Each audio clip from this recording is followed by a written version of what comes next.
Thank you very much, George. Good afternoon, everybody. It's a privilege to be able to be here and do this for the nicest community that has given me so much over the past bunch of years.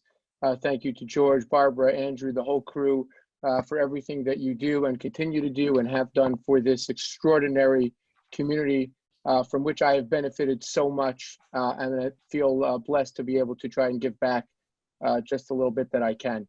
Foremost on my mind, of course, today it's important to mention, obviously, is the health and safety of everybody in my community, in your communities, in our communities, in the world.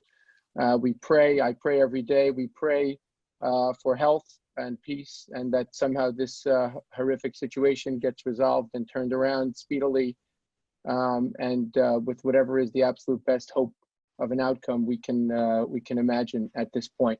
I also want to give credit.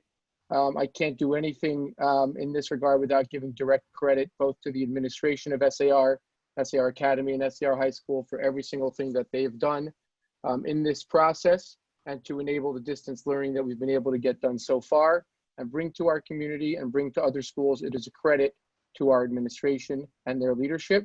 And I must mention by name the technology team, SAR High School, Mendel Gottesman, Josh Lewis, Matthew Scheinberg, and our Academy, Caleb Fitzsimmons, Becca Glassberg, Angel Lopez, and Jose Rodriguez, who have been working around the clock since 6:15 a.m.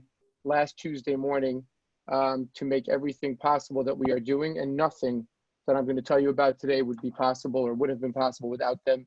I know that many folks on this call know a whole bunch of folks in the list of names I just mentioned. Reach out to them, send them a quick message, send them a text. They're working as hard as you can possibly imagine to support everything that we're doing, and it's an inspiration to me and a privilege for me to be able to lead that team.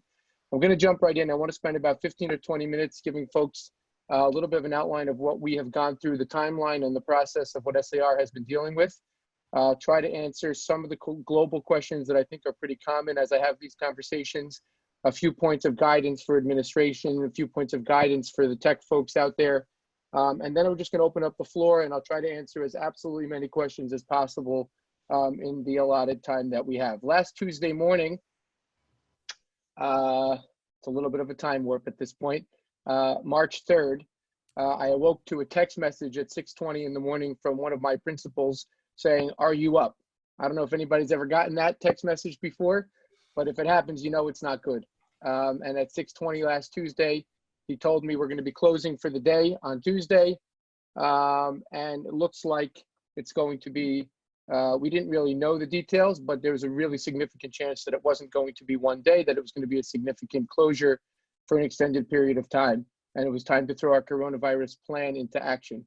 Going back about 5 days before that, toward the end of the preceding week on Thursday, Wednesday, Thursday, Friday of that week, only then did my principal, or one of our high school principals, Rabbi Jonathan Kroll, have the insight and the foresight to sit me down and say, listen, I don't know what's going to happen with this coronavirus situation. It's spreading quickly and we need to be ready.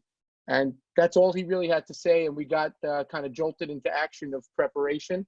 And that conversation on that preceding week was a key piece of this. And although we never imagined that it was, we didn't really think it was ever going to happen. And we certainly didn't think that the following Tuesday morning we'd be closing. But thankfully, we put plans into action toward the end of that week. We got our Zoom accounts up and running. I began to create documentation and training for our teachers in case we had to implement distance learning, remote learning.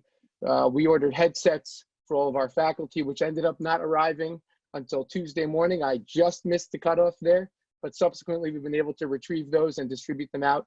And basically, with the planning that we had done just over a few days, that following Tuesday, the Tuesday of last week, we had a few hours on that Tuesday to plan. The administration's decision was that that first day off was going to be like a, I guess what we could call a traditional snow day. Not much class, not much learning, you know, the old kind of old school freebie snow day. And beginning Wednesday morning of last week, we had a formal plan put into action for our school. And what happened was we had decided we were going to use Zoom for remote learning. We were going to do specifically in the high school primarily synchronous learning over Zoom. In our lower school, which hopefully you'll have a chance to hear more about through other webinars and other information, although I'll give you some broad strokes here. There's a lot more of a blend between synchronous Zoom sessions with everybody in at the same time and other types of activities that are more kind of the asynchronous variety. I'll speak primarily about the high school, which I know much more about. In our high school, our director of general studies and our director of Judaic studies kind of got down to putting together a schedule. On a typical day in our high school, we are in school from 8 a.m. to 5:10. We have a dual curriculum, general studies and Judaic studies, with 10 or 11 periods in a day. The decision was made to put together a modified daily schedule. The thinking was that it would not be tenable to try to recreate our daily full schedule, given all the different situations and constraints that folks were in. And so every single day since we started, a unique schedule is crafted for that day. The high school students generally have 2 periods, then a lunch break, and then 2 or 3 periods in the afternoon. Built in is also faculty meetings on an almost daily basis with about 120 high school faculty members, department chair meetings on a very regular basis with about 25 department chairs or 20 department chairs, and a whole host of other extraordinarily inspiring, and you probably have seen some of them in the media this week, community events, specifically around religious Jewish life cycle ceremonies that unfortunately were not able to take place because of school closing and quarantine in combination. We have been quarantined. We were quarantined beginning last Wednesday. There was a first period of quarantine that took us through Friday night. Saturday, a quarantine was lifted. Saturday night into Sunday, a more strict quarantine, meaning on a broader subset of our community, was put back into place beginning Sunday morning. The entire high school faculty and all high school students, the entire lower and middle school faculty and lower and middle school students are quarantined at home. Currently, that is through this coming Monday. And the school closing has already been extended by Governor Cuomo and the New York State folks through March 25th. And so it is important to, I guess, kind of point one to think about is not just to consider school being closed, but all the associated factors that quarantine brings with it. And as you begin to develop your preparation plans, I would urge you to consider what a quarantine might look like, because one of the challenges that we have faced is how can we get things from the building? Does everybody have at home what he or she needs to be able to lead the conversations, meetings, classes, whatever other online work is going to be happening? And so it is really important that people have whatever they need. And so part of the preparation, given the realities that we're in right now, I think needs to be that people are ensured that if on a minute's notice they end up quarantined at home, they have the devices, the accounts, the infrastructure, the setup to manage whatever it is that needs to be managed remotely. And it's different than other types of school closings where, you know, on a snow day, often somebody can, with all-wheel drive, can drive to the school and get whatever folks might need. That's not so much the case in a situation of quarantine. And so being prepared for whatever the situation might bring to your school and your community is kind of a really important takeaway for us. I'll give you some statistics real quickly because I know a lot of people keep asking me, does Zoom hold up? How much have you taxed it? How much have you pushed it?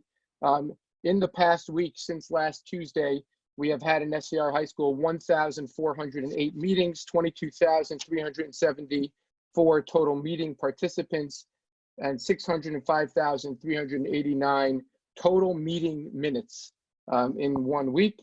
And our academy, our lower school, middle school side, is even more meetings than that. They've had 1,855 meetings, 29,000 plus attendees, and 541,000 total meeting minutes.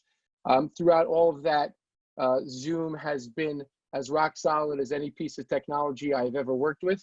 I recommend it strongly. I think that folks, if you ask my opinion, again, it does involve some resources that the school needs to put to it. But I think that Zoom absolutely wins the day in terms of being able to do synchronous remote learning for lots and lots of reasons. Schools have tried Microsoft Teams. Schools have obviously tried Google Hangouts Meet. Those seem to be the three most popular ones. And I have a laundry list of reasons why I feel strongly that Zoom is certainly the way to go. In addition to the kind of regular classroom, if you can call it regular classroom learning that has happened, one of the most beautiful things in our community, and if you look at SCR High School's Facebook page, you'll see some of the highlights of some of these events, were really how we were able to continue kind of life goes on in the life of our community. And I'll give you some examples that are particularly related to Jewish life cycle events, but I think you'll get a good picture of the type of things I mean. One pretty sad and extreme example was we had a faculty member this week who lost his mom, and he was sitting Shiva, traditional 7-day period, where one sits at home on a low chair and receives basically a rotating, a revolving door of guests for the week to offer comfort. We had a faculty member who was sitting Shiva at home in quarantine. And it was a pretty challenging situation. And we were able to use Zoom to open up a Zoom session for him where we had close to 50 faculty and students together able to offer words of comfort and hear stories about his mom. He showed family photos, and he was really able to connect with a few dozen folks from our school community in a way that opened up his home to be able to really have the kind of comfort visits that would be traditionally part of that first week after the death of a close relative. And it was extraordinary. We've done a bar mitzvah on Zoom. We had a student who was slated to read from the Torah last Thursday morning, and he was able to do that from his home on Zoom with close to 200 people attending. We had school-wide additional learning programs that we often have on Thursday nights preceding the upcoming Sabbath. We were able to do those on Zoom. We had all sorts of festive events.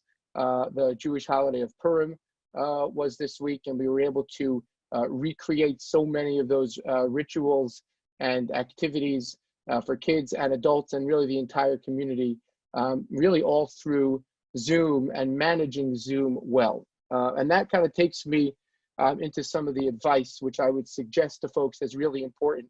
The choice of a platform and the choice of devices is really the beginning of the question. And it's really not enough to say, oh, we're going to use Zoom. Everybody go create a Zoom account. There are so many options and checkboxes and settings and choices that folks have to make this work well. We have done full community meetings online on Zoom this week where we have had 700 or 800 connected devices, many with multiple people around the screen, so a couple of thousand people. And if those meetings, and just the same, the small meetings, the small classrooms aren't managed or set up to manage exactly the way all the settings need to be configured, it can really lead to disaster. So making sure that if you're going to try a remote or distance learning process, making sure you have the right basic infrastructure pieces in place, the accounts, the devices, internet, bandwidth, headsets, and those kinds of things is critical.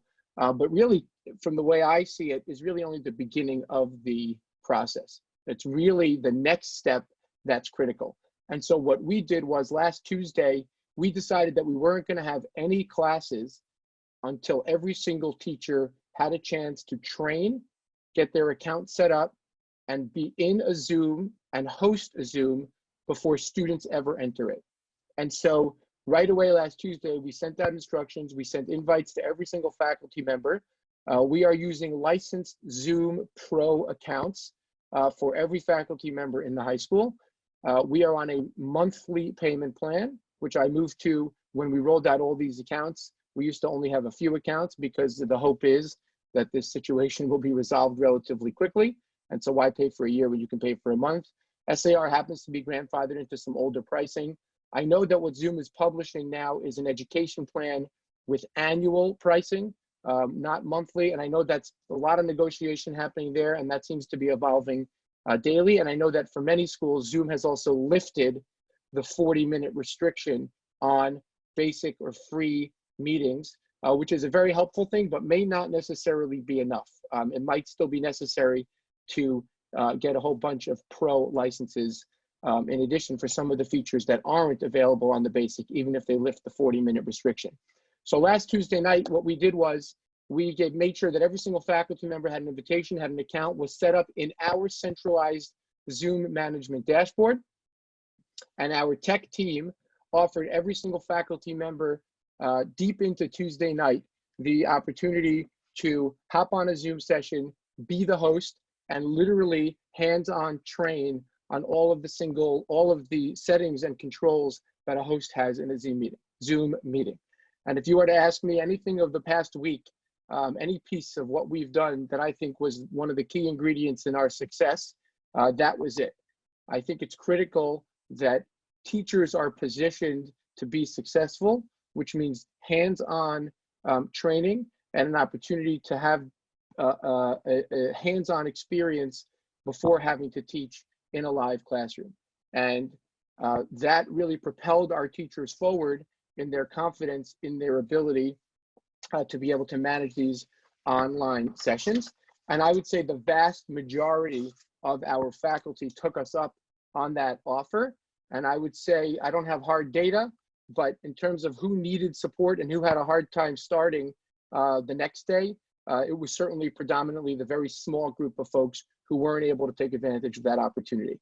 I think it is critically important that teachers be set up for success and not be put in a position where the first time they try this, it's going to fail or be embarrassing because students in the classroom annotate over screen shares or unmute themselves when the teacher doesn't want to, or any of those kinds of things that we can all imagine happen in the lives of students and schools. And I think setting teachers up for success and making sure the first meeting or the first set of meetings goes well, I think will propel them and has propelled our faculty to continue to try and do more and dive deeper into the available tools that Zoom offers. And so over the course of the week, we have kind of, I would say, continued to up our game in terms of what can happen within a synchronous Zoom room. We now have lots of faculty who are using breakout rooms to divide students up into small groups to do work. We have faculty who are taking polls. We have faculty who are asking students for reactions, managing raised hands, managing the chat, spotlighting certain students when they speak, like I'm spotlighted right now, so that the entire class can be focused around a particular speaker.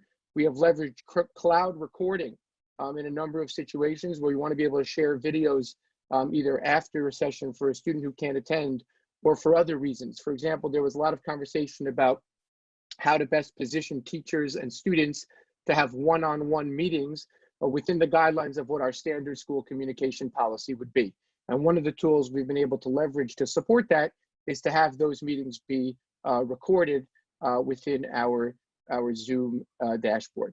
So to the degree to which the admins out there are listening, it's, I think, critically important that the tech team be empowered to the degree that you can to purchase the hardware and software necessary to be set up for success, but also to roll this out in the life of your school and the context within which you work in a way that will set people up for success. And I think rushing in to some kind of full recreated school schedule or asking people to manage accounts on their own, some of those things that may seem like they will take pressure off of the tech team, in my opinion, ultimately will lead to greater pressure on the tech team and lower confidence amongst the users. And so from an advice standpoint on the technical side, I think easing in slowly to this process and building confidence as you go, with a sense that this really could be a long process. I didn't think I'd still be sitting in this chair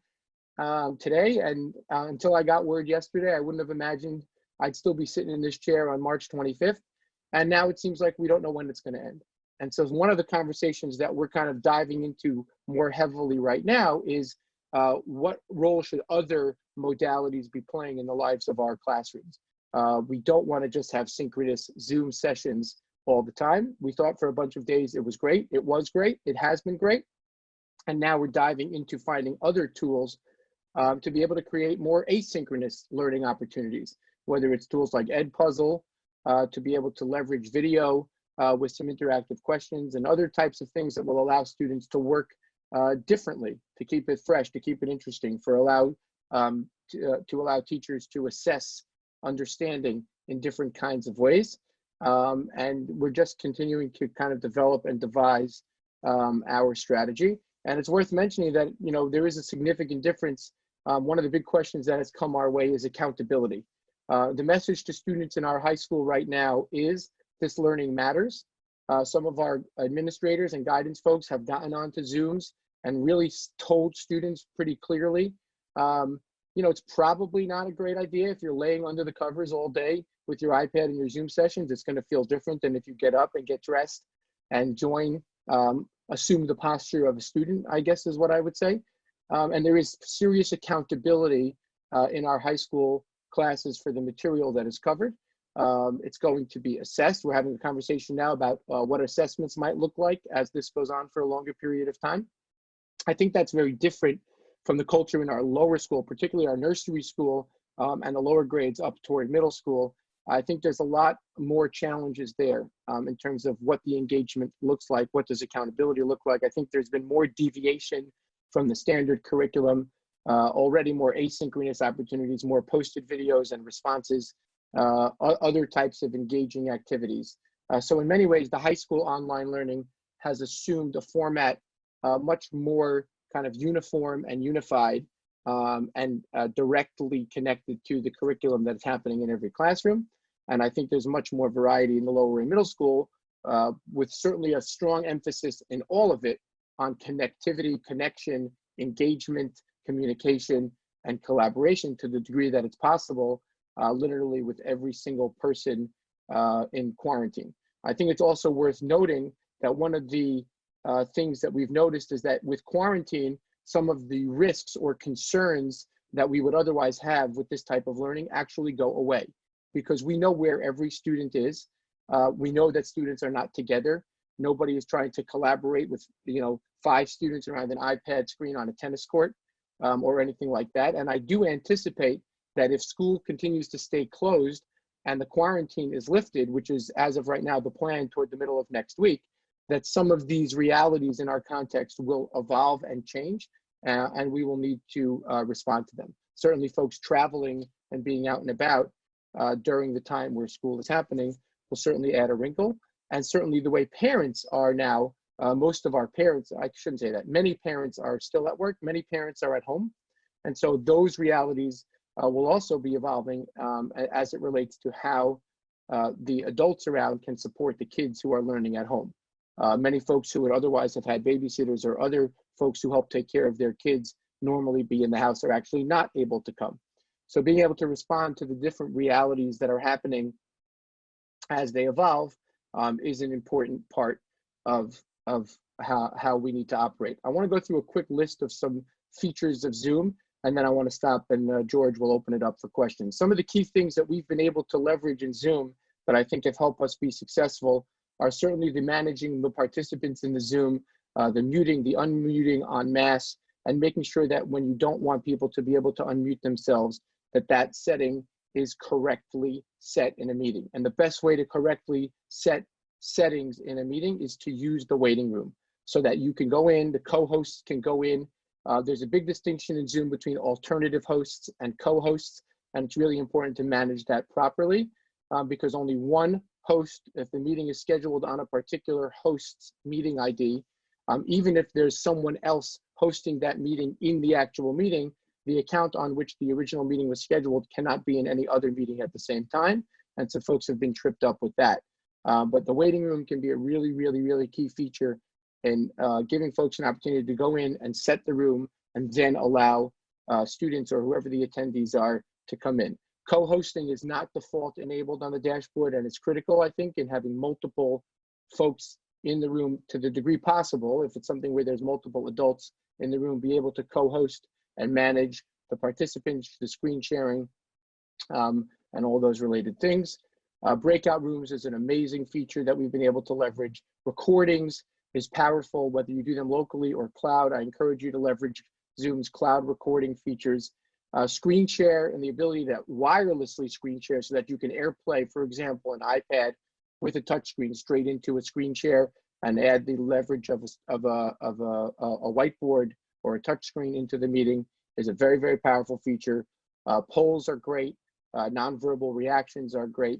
And all of those come with their associated settings that have to be managed properly. So one of the things that's really important is if you are screen sharing into the meeting and you don't want students to have to be able to annotate over your screen share, it's important to know that if you screen share the first time, you can hit a drop down and disable the screen share annotation. And so that if teachers are screen sharing, students won't be able to annotate over that picture unless you want them to. And any one of these things can really be a huge factor in setting a class up for success or failure and what the experience is of the teacher there. There are dozens more features in the Zoom admin dashboard that can be enabled granularly for users, for groups, or for the entire domain. There's a lot there, and it's important to spend time sorting through that so that you really can set things up the way that you want to, and that will work for your teachers, your students, your parents, and your school. George, I think we should stop and open it up. Okay, great. Well, Avi, thank you for such a comprehensive overview. Predictably, you answered some of the questions that came in online ahead of time in your overview statement just now.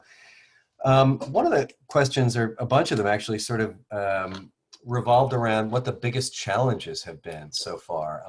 There probably is a long list, but you know, some schools are now still, maybe even for just a short time, in the pre-closing mode. You know, what do you wish, or what have you learned having done this that you wish you should have had in place before the school was required to close? So what have been the biggest challenges, and what would you do differently if you could plan ahead of time for a school closure like this? Given it's a great question. Part of my answer to that question has to do with our circumstance. So I can't tell you what I wish we would have done differently, because we really only had from a Thursday to a Tuesday. I mean, I could say it this way. The first thing I wish we would have done differently is been able to have way more time to plan. If I could look back and say, wow, if we would have had 30 days, if we would have had 60 days to be able to plan this, we would have had way more time. I think the plan we put into place is the right one on a number of levels. One of the challenges, because it happened so quickly, is communication. Both communication internally and communication externally. So for example, internally, making sure that every teacher is doing things the way that we really think is the best in terms of, let's say, for example, we want everybody with their students using their personal meeting ID and not scheduling a million different links that students have to change every day. So we have everybody using their personal meeting ID and posting that to Google Classroom, and a student who has a teacher at an assigned time knows exactly how to get to that class. Communication with parents outside. How are you going to be getting information? How are we going to be delivering information? Is it going to be coming from your child's specific teachers, or through a central repository where everybody can go to a site, find the links for their child, and access what needs to be accessed? Prepping what the experience is going to be like for parents. So for example, in our lower and middle school, tons of communications have gone out with great Zoom links. The problem is many parents needed the Zoom ID because they weren't linking directly into the meeting. They were going to Zoom on another device and putting in the Zoom ID.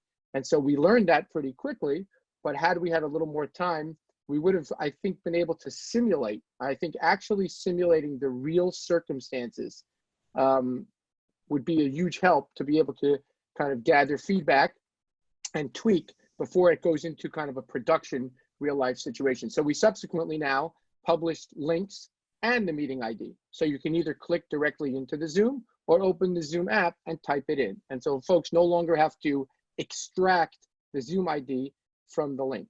On the large scale thing, I think we didn't necessarily plan. We planned a lot for the learning and the student and teacher experience. There's some technology things we put into place on the school-wide experience that we had to kind of do on the fly. For example, folks wanted a direct address for how to get information. So we put into place, after enough of those requests came in, we put into place a school hotline where we leveraged both our standard VoIP providers, one of our DID, our direct phone numbers, forwarded that to Google Voice, which is ringing 6 volunteer parent cell phones simultaneously so that they can field as many questions as possible related to everything you can imagine in COVID-19. And they have 3 doctors on call from the community who they can reach out to. They have the administration on call, and there's some back-end chats that they have to get the information they need. And that has been extraordinarily well received. So really, I think considering every piece of the life of the school and what needs to happen is really important. We decided for our incoming phone system in the school, we did not forward those calls to someone else. We didn't feel we had the capacity to be able to manage that. So we introduced this hotline instead. So really, I think considering everything that you do in the daily life of a school and what it's going to look like when this eventuality, if this eventuality happens, I think will be really important. And one school that I know of in LA actually did a simulated day. They actually closed for a day and had everybody do all of these things in whatever the remote situation would be if it came to pass, so that they would be as prepared as possible. I thought that was a fascinating idea. Excellent, thank you. And another question has to do with the leadership that academic and technology leaders need to provide to teachers. I can imagine that there's a real wide range of comfort and experience among the faculty with different technology tools and working and interacting with students remotely. So could you speak a little bit about how you have customized the support that you provide to the range of different teachers on the faculty? Some probably need very little help at all, and others are in a position of needing a great deal of help. So how do you deal with that? Yeah, it's a really important question. I think that everybody has moved forward in their knowledge of and comfort with leading classes this way. And actually, some of the most inspiring conversations for me have been with folks who I guess would have been the hardest to imagine meeting with success doing something like this. Folks who have never been in a Zoom session before, folks who have never considered this really as an option for their teaching before. And some of them have been so delighted, so excited at the opportunity to be able to connect with their students and keep the learning going, that it has been. And remember, folks are quarantined. So a lot of people do not have the things, you know, biology teachers do not have those models, those skeletons that are in their regular classroom, and haven't really been able to get them. And so there's a lot of ingenuity and creativity that I'm seeing at home, finding things around the house that can demonstrate whatever it is that you're trying to show. And that has been certainly very inspiring to me. I think across the board, there needs to be a degree of flexibility and sensitivity to folks, to the condition that people are in. We have folks who are responsible solely for childcare for multiple kids for all or most of the day, or folks who have some childcare help during the day. And we try the best we can to create a schedule that will work for them. I think the chairs of the departments need to be as actively engaged with these students as possible. One of the things that's been great about having centralized meeting IDs is that admins and department chairs are able to pop in to classes, of course, with teachers knowing, but be able to join lots of classes in a day and be able to have a real conversation with a teacher after the fact or before that, just like we would hope they would in school, about what the experience was like. You know, again, like in any educational setting, crafting the pedagogy to meet all of the goals that they would want to have, and crafting the goals in light of what the pedagogy could be or can be. And I think the support and the ongoing conversation and the engagement, I think it's really important that folks not be left to their own devices, kind of out in the wild, wild west of, well, here's the link, your students are all going to be there at 1:30, you know, good luck. And I think it's critically important that folks within departments have opportunities to discuss ideas and strategies with each other. And that's one of the things we've really seen take root, that multiple teachers who teach the same curricula or the same subject have really been collaborating on how to best meet their goals together. Breakout rooms was a really good example that kind of one department really kind of took that on and said, hey, we really need to use this. They were able to do it well and bring it to the rest of the faculty. Great. And could you speak a little bit more about how you've spoken a lot about how Zoom has been such a really dramatic tool to help really continue this synchronous learning. Could you talk at all about how you or some teachers have integrated with existing tools that they had been using? Maybe do you have an LMS? Do you have ways that students are already at the middle and high school level at least interacting with submitting assignments, or has there been any integration of tools? So we're fully on Google Classroom in the high school, and that has continued to operate seamlessly throughout this. Teachers are posting resources, in this case, a lot of their Zoom links and things like that into Google Classroom for students to reference. We're trying not to bombard people with emails. I think that the student experience of getting from place to place and knowing where to be is relatively streamlined because everything is there in Google Classroom. And so one of the first things that we had teachers do was make sure that they knew what their personal meeting ID was. They knew how to get the link and the ID. It was posted, on Classroom, both in the stream and the classwork page. And we really don't want there to be a flood of emails to students every day, because I think that can be inefficient and challenging on a number of levels. And so Google Classroom we've been able to leverage that as kind of the core place for communication, as well as assignment submission, and everything else. And in terms of one of the things I love about Zoom is that I think teachers were really well able to recreate a lot of what they would want to have in the classroom. So if they want to play media, a video or something like that, they can screen share a video or any other content straight out to the devices of the students. If they want to have a whiteboard or some type of annotation, shared or not shared, meaning just for the teacher to write, or or some kind of collaborative opportunity that can be there. You can leverage a third-party service. We've had Kahoots in Zoom. We've had folks use all sorts of whiteboards in Zoom. You can really do lots of shared things that you might do in a classroom over the Zoom as well. You can leverage Zoom and broadcast directly from Zoom to YouTube if you wanted to do something that was out there for the larger world, or for more folks in your community to be able to see, or if there was some reason why some folks might not be able to get onto Zoom. And so I like the fact that Zoom gives the opportunity to recreate, I think, a lot of the kinds of activities and sharing and media-rich lessons that folks would want to have in a regular classroom. Even it's as simple as just sharing a PowerPoint or a keynote, and kind of having kids really dive in around whatever the content is that you're sharing. Excellent. And I guess as sort of an issue that some people have expressed some concern or worry about is as access and equity around access. It may be that in your school or many of our schools, kids do have devices that they're using fairly frequently, especially at the older ages. But have you run into any issues around access, bandwidth issues within people's homes, access to devices in people's homes, especially with that question, George, touches on some critical issues. I'm so happy that you raised it. There was actually an article in the Wall Street Journal yesterday that really highlighted that specific question as it relates to schools. I think it's published actually today in the paper, schools closing. So I can tell you a little bit about our context. I mean, our high school is one-to-one faculty MacBook Airs and iPads. They get both. Our students are one-to-one iPads. And that was certainly a very, very helpful piece of being able to set this up. Same is true of our middle school. Obviously, as you get down into the lower grades, that becomes more challenging.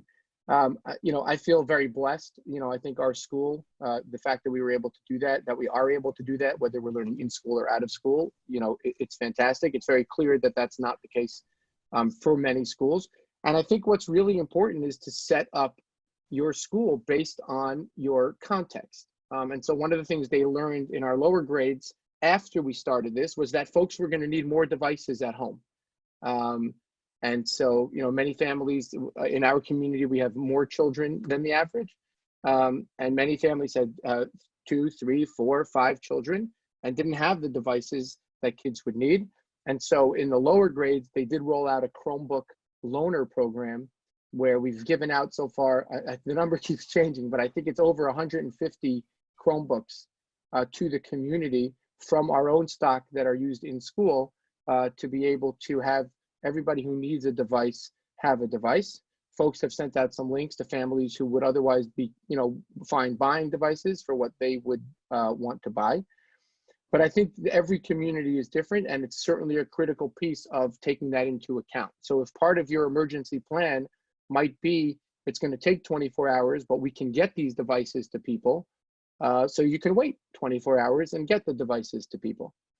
If you don't have the devices, you would probably leverage other things. You know, the phone.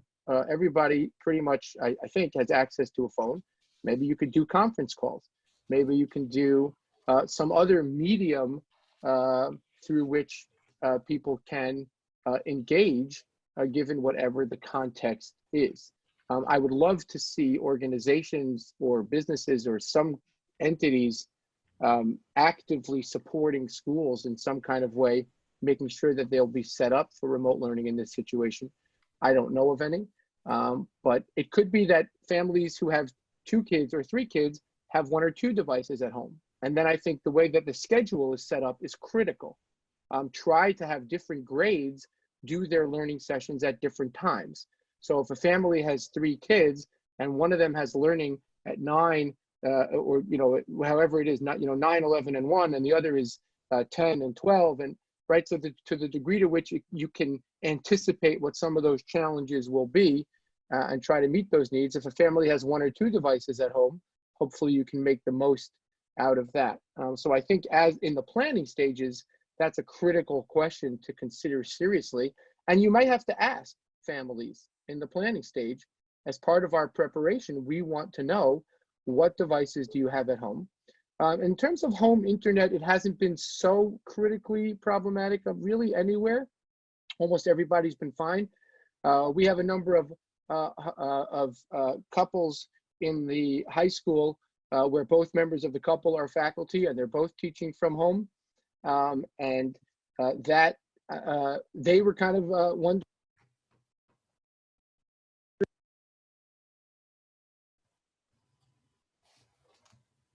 And it's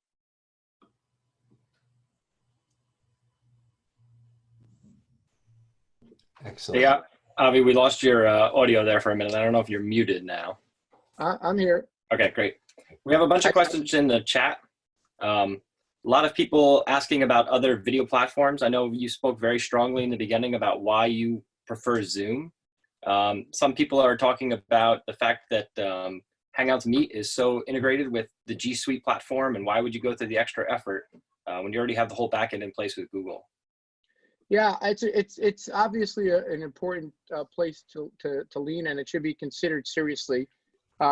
If you try both side by side with the detailed feature set, I think that Zoom will always win. That doesn't mean everybody should use Zoom.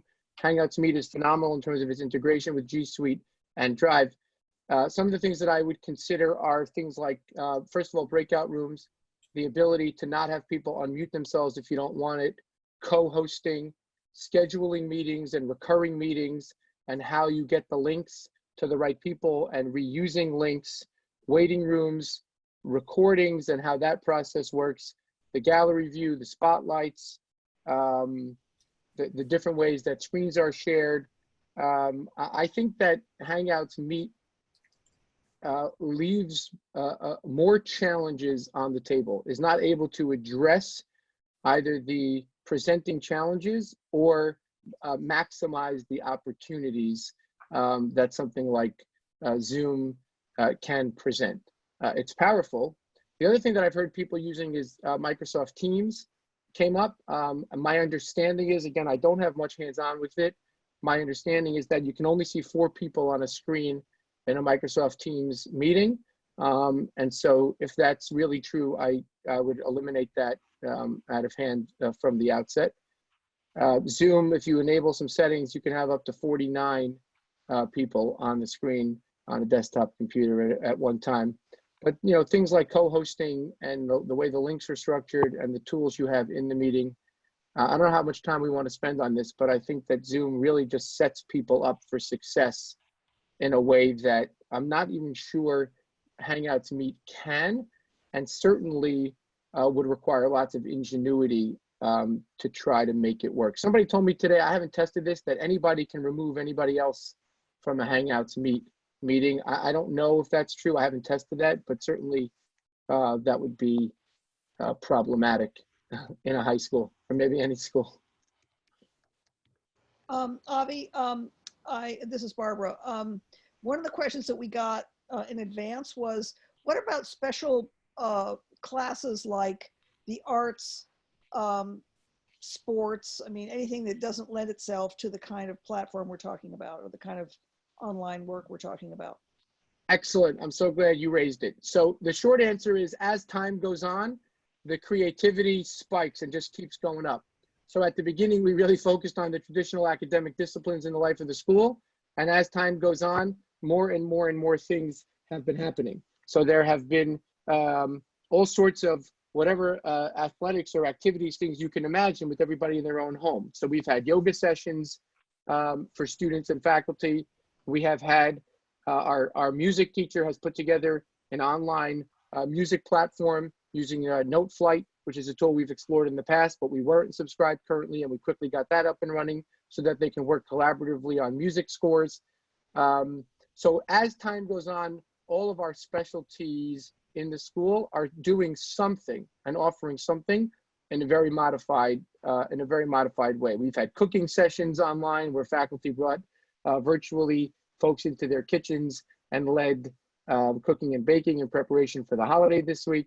So the short answer, Barbara, is we're trying to come up with every possible creative way to have everybody do whatever they can to offer their expertise and engage students. This morning we had a little out. It's on Wednesdays, typically we have an activity period.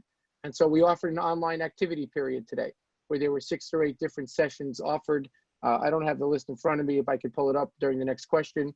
And students were able to choose what session to go to try to recreate what activity period might look like in school. So as time goes on, Barbara, we're trying to do every possible thing to touch on those disciplines. But the more you get away from the traditional academic disciplines, I'd say, the more different the classes look. One question that came in ahead of time that I feel an absolute need to ask is, how are you doing, Avi? Oh, I'm so happy you asked. Well, I mean, this is quarantine, folks. Thank God my family is healthy. My children are healthy. My wife and I are healthy. And so that's the #1 blessing for us. I have been as busy as anybody can imagine. I've worked way harder in the past bunch of days since 6 o'clock last Tuesday morning. And so I tell people that I'm insane and inspired. It's been a really, really crazy time, but it's inspiring to see how much learning is going on, how much forward movement is going on.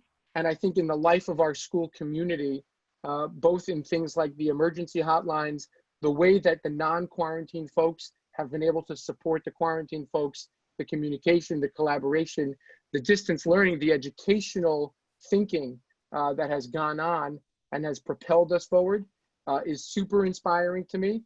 And I think is actually going to leave its mark and really move us forward in many ways for the future. And so while it's a crazy time and you see about it on the news and you read about it in the news, George, from where I sit, there's also a lot of inspiration going on. And the more things that are happening online in our community and the more ways we are continuing to move forward. And I walk out, every few minutes, as often as I can, to check in on what's going on with my kids and to see the learning that they're doing, my own children, and the engagement that they have with their friends and their teachers.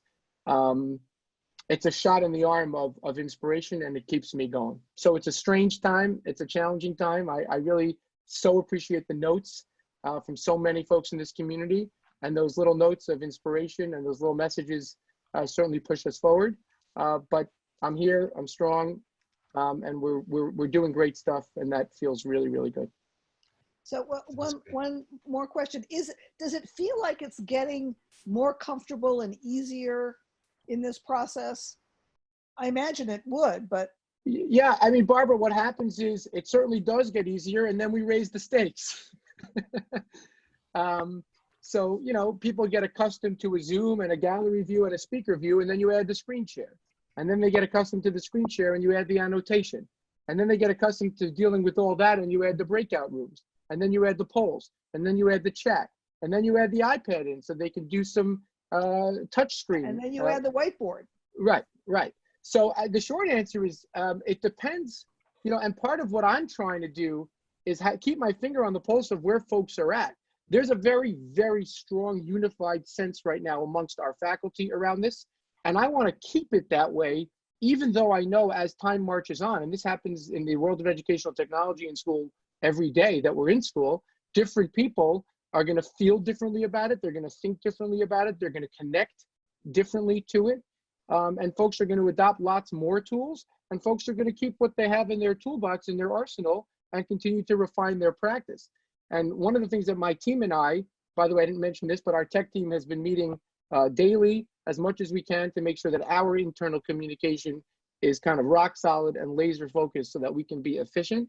But I think, Barbara, as time goes on, it expands outwardly in lots of different ways. And it's really important to me to keep the heart of it strong and pumping, and to not allow it to become kind of diffuse or disparate with all of the different things that are going on. Well, I just want to, oops, sorry, go ahead, Barbara. Sorry, well, just a quick news flash. A lot of people, this is our third e-seminar like this week, and we've had quite a few questions about, yeah, but what do you do for the early childhood and lower school students?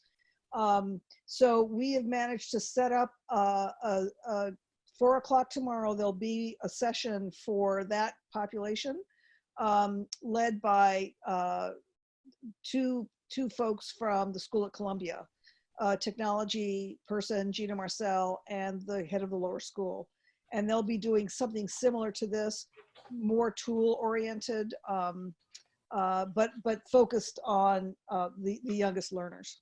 Barbara, it's worth mentioning because you raised it. There was a really nice resource in the Jewish private school world, but I don't think it's uniquely Jewish, that came out yesterday or this morning. Actually, my sister was involved in collaborating on it, and so were some of the folks at SAR. That is a resource specifically geared to young children in quarantine, and all sorts of information, games, how to talk to kids, how to keep kids engaged. And so after this, I'm happy to share that with you in preparation for tomorrow.